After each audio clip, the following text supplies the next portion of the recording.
This is Cha-Cha's second cub. The first was the result of artificial insemination. This little fella arrived in the more natural manner. The Mexican zoo has been successful largely because of the way they introduced the animals and let them decide when they wanted to meet and mate.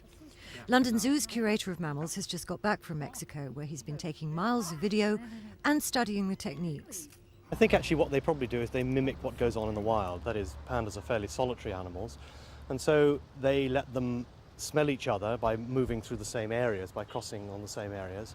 They use the same outside garden on alternate days so that when one goes in it smells of the other and vice versa. And eventually when they're ready they put them together to mate, and it always seems to work really well. What happens is that they open the gate and almost immediately they mate. Cha-Cha wasn't that successful in London. His mate Ching Ching was never really fit, and when she died he was on his own for 3 years till he was sent on loan to Mexico to help their breeding programme, and that was successful. The baby is absolutely lovely. I mean, it's now 6 months, no, not 6 months old, 5 months old. It's about this big. It's very solid. I was sitting there with it crawling over my feet.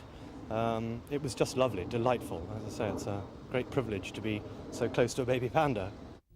Now London Zoo is waiting for a new female to arrive from China. Then they'll find her a suitable mate and build a new enclosure along the Mexican lines.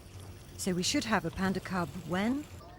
Well, if all went well. Now, you know, pandas only mate for 5 days a year, so we're too late for this year, this March. So if all went well, next August 1992. This is a rash prediction.